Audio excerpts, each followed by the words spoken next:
Hi dear gate aspirants and parents, welcome back to my channel. Gate 2026 మరి మనకి వచ్చే నెల ఫిబ్రవరి 7 నుంచి అయితే జరగనుందమ్మా. ప్రతి ఒక్క స్టూడెంట్స్ కూడా మరి ఎట్లా ప్రిపరేషన్ అవుతున్నారు.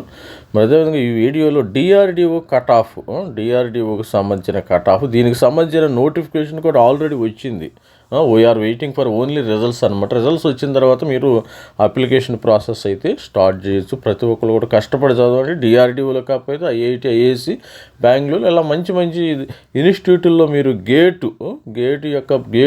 గేటులో మంచి స్కోర్ తెచ్చుకుంటే ప్లెంటీ ఆఫ్ ఆపర్చునిటీస్ అమ్మ.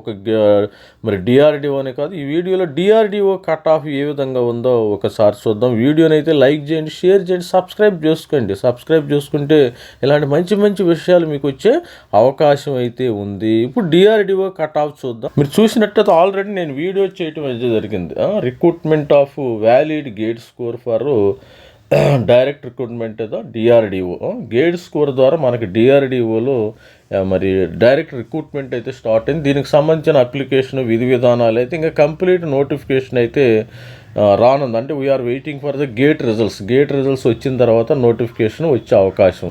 ఇంకా డిఆర్డిఓ వాళ్ళు ఏంటంటే నోటిఫికేషన్ ఇచ్చారు. Recruitment of valid GATE score for direct recruitment of scientist B. డిఆర్డిఓలో మనకి సైంటిస్ట్ బి డైరెక్ట్ వచ్చేటట్టు మరి నోటిఫికేషన్ మరి 27 వచ్చారు. We're waiting for the results మనకి ఎప్పుడు వస్తాయి? మార్చి 19th వచ్చేస్తాయి 2026లో. అప్పుడు మనకి డైరెక్ట్గా మీరు అప్లై చేసుకోవచ్చు.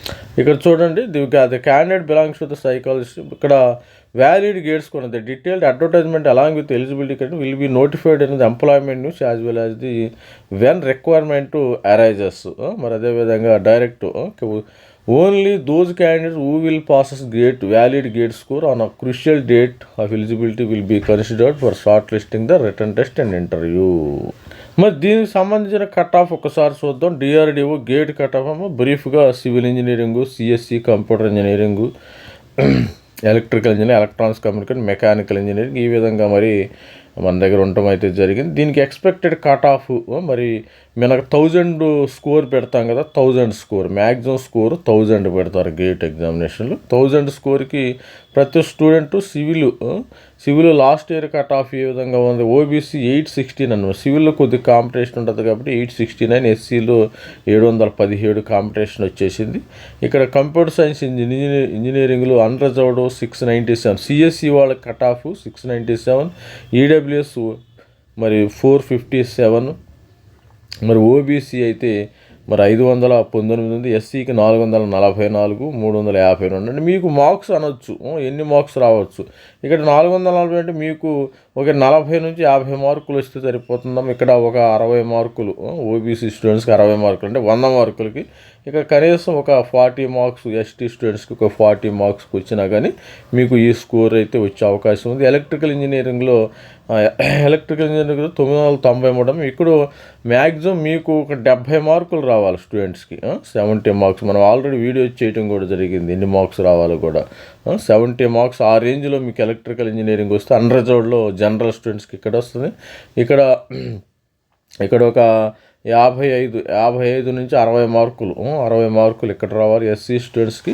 ఇక్కడ కూడా ఒక 50 మార్క్స్ వస్తే మీకు సీట్ మరి డిఆర్డిఓలో డైరెక్ట్గా సైంటిస్ట్ పోస్ట్ వచ్చే అవకాశం ఉంది. మరి 58, ఇక్కడ కూడా ఒక 45 మార్క్స్ ఇక్కడ వస్తే మీకు వచ్చే అవకాశం అయితే ఉంది స్టూడెంట్స్.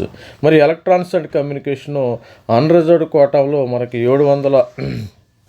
725 కాదు, 725కి కనీసం లాస్ట్ ఇయర్ 80 ఆల్ ఇండియానమ్మా. 1000కి 80, మీకు 65 మార్కులు, 65 నుంచి 70 మార్కులు ఈ ప్రాంతంలో వస్తే మరి ఎలక్ట్రికల్ ఈసీఈ స్టూడెంట్స్కి డిఆర్డిఓలో సైంటిస్ట్ పోస్ట్ వచ్చే అవకాశం అయితే ఉంటుంది. ఈడబ్ల్యూఎస్కి కూడా ఇదే, ఈడబ్ల్యూఎస్ ఒక 50 to 60 మార్క్స్ వస్తే మీకు అవకాశం అయితే ఉంటుంది. ఓబీసీ కూడా ఒక 50 to 55 మార్క్స్ వస్తే మీకు ఇక్కడ వచ్చేసి మరి జాబ్ అయితే పోస్టింగ్ అయితే వచ్చే అవకాశం ఉంది. ఇక్కడ ఎస్సీ స్టూడెంట్స్కి తక్కువ ఇక్కడ 40 మార్కులు, 40 నుంచి 40 to 50 స్కోర్ వచ్చినా కానీ ఇక్కడ వచ్చే అవకాశం ఉంది. ఎస్టీ స్టూడెంట్స్ ఒక 40 మార్కులు వచ్చినా కానీ మీకు మరి డిఆర్డిఓలో సైంటిస్ట్ బి వచ్చే అవకాశం ఉంది. మరి మెకానికల్ ఇంజనీరింగ్ కొద్దిగా కాంపిటీషన్ ఎక్కువగా ఉంది స్టూడెంట్స్. మెకానికల్ ఇంజనీర్ ఒక 70 మార్కులు 70 నుంచి 80 మార్కులు మీకు కాంపిటీషన్. అంటే ఈసారి ఇంత ఉంటుందో లేదో తెలియదు కానీ ఉరామరిగా ఒక అంచనా ఎక్స్పెక్టెడ్ స్కోర్ లాస్ట్ ఇయర్ స్కోర్ని బట్టి స్టూడెంట్స్ అనేవాళ్ళు ఈ విధంగా ఉండాలి, ఇదే రావాలని లేదు. కొద్దిగా మీ లక్ ఏ విధంగా ఉంటుందో ఆ లెక్క బేస్ చేసుకుని ఈడబ్ల్యూఎస్ కూడా చూసినప్పుడు ఒక 60 మార్కులు, ఈడబ్ల్యూఎస్ ఒక 695 స్కోర్ రావాలంటే మీకు 60 మార్కులు వస్తే అవకాశం ఉంది. మరి 755 ఒక 65 మార్కులు స్కోర్ రావాలి. తర్వాత ఎస్సీ స్టూడెంట్స్కి కూడా ఒక 50 మార్కులు 50 to 55 మార్క్స్ 50 to 55 మార్క్స్ కానీ వస్తే మీకు దీనిలో డైరెక్ట్గా డిఆర్డిఓలో సైంటిస్ట్ పోస్ట్ వచ్చే అవకాశం ఉంటుంది. మరి ఎస్టీ స్టూడెంట్కి అయితే 520 మార్క్స్ ఎస్టీ మీకు ఒక 50 మార్కులు వస్తే మరి డిఆర్డిఓలో సైంటిస్ట్ పోస్ట్ వచ్చే అవకాశం ఉంది. ఇది స్టూడెంట్స్ మీ యొక్క ప్రిపరేషన్కి పొదును పెట్టండి.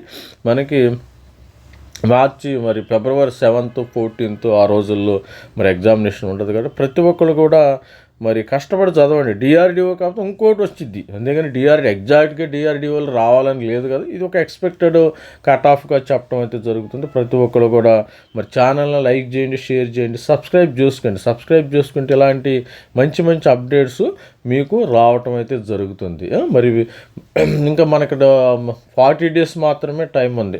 40 డేస్ అంటే ఒక 2 నెలలు ఉంది, జనవరి కానీ ఫిబ్రవరి కానీ మనకు ఒక 60 డేస్ ఆ రేంజ్లో ఉంది కాబట్టి ఎక్కువ పీవైక్యూస్ చేయండి. పీవైక్యూస్ మంచిగా అసలు ఎక్కువ మాక్ టెస్ట్లు అటెండ్ అవ్వండి. మరి టైం మేనేజ్మెంట్ ఏ విధంగా చేసుకోవాలో చూసుకోండి. ఒకసారి టైం మేనేజ్మెంట్ కాన్సెప్ట్ ఓరియంటెడ్ మంచి టెక్స్ట్ బుక్స్ అంటే సెకండ్ ఇయర్ ఎక్కువగా నేను చెప్పాను కదా, second year third year text book చదువుకోండి అమ్మ. సెకండ్ ఇయర్ మరి థర్డ్ ఇయర్ టెక్స్ట్ బుక్స్ మంచిగా డీప్ షార్ట్ నోట్స్ ప్రిపేర్ చేసుకోండి. ప్రతి ఒక్కరు కూడా ఆల్ ది బెస్ట్. ప్రతి ఒక్కరు కూడా గేట్లో సక్సెస్ అవ్వండి. ఇది కూడా మీరు ఐఐటి చేరొచ్చు, ఎన్ఐటి చేరొచ్చు, ఐఐసి బెంగళూరు చేరొచ్చు. అప్పుడు మీ మైండ్ సెట్ ఎట్లా ఉండిద్దు, నేను అప్పుడే జాబ్ ఎందుకు చేరాలి, డైరెక్ట్గా నేను ఎంటెక్ చేరుతాను, ఎంటెక్ విఎల్ఎస్ మరి ఐఐటి హైదరాబాద్లో మరి ఎంటెక్ చేరుతాను నేను అనే ఆలోచన రావచ్చు, చెప్పలేం కదా కొంతమంది స్టూడెంట్స్. అదే మరి ఉన్నత శిఖరాలను అధిరోహించాలంటే మీరు డైరెక్ట్గా ఎంటెక్ చేయొచ్చు. మీరు top placement top job opportunities వస్తాయి కదా. మరి ఆల్ ది బెస్ట్. ప్రతి ఒక్కరు ఛానల్ లైక్ చేయండి, షేర్ చేయండి, సబ్స్క్రైబ్ చేయండి. Thank you, bye.